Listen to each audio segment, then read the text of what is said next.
your life.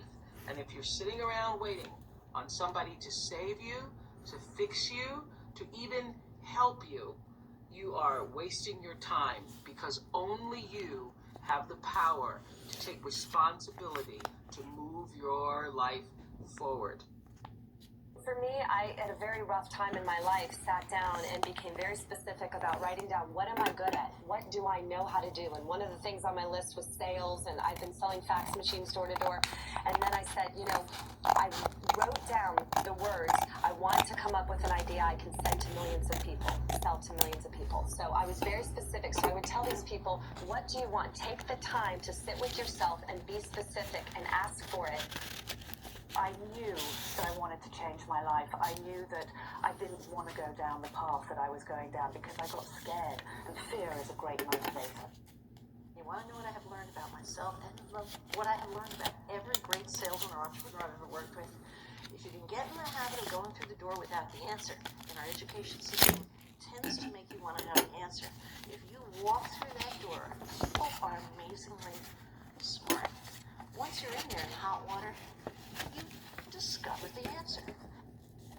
I just didn't spend money on my health. I just dumped all the profit back in the business, and we were buying vintage stuff, for years that it costs $5, $10, $15, $50, and you're selling it for, $100, $200, $1,000. I mean, I've bought things for $8 that I've sold for $1,000, and that's really good cash flow, right? I didn't know what that word even meant, but it was just like, it looked really good, just like building in the bank. I have found walking through every door, believing that I'm going to go through the door, jump out the window, I'm going to learn how to fly on the way down. And you want to know, I have always had my best successes.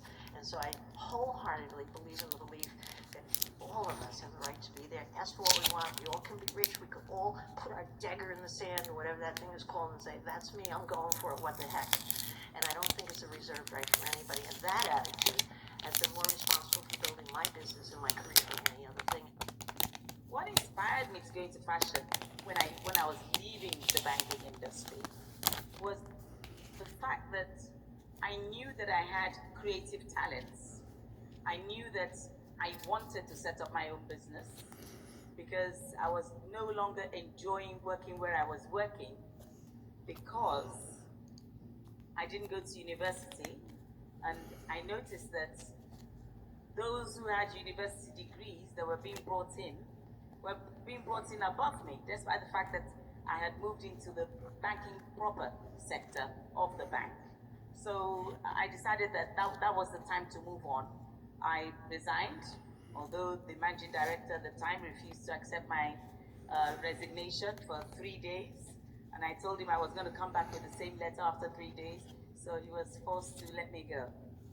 I started working out of my apartment with a team of 2 who helped me turn my concept into a reality around my kitchen table for 2 years. Like most startups, we had to fundraise. I asked a lot of people I knew to invest, including some people who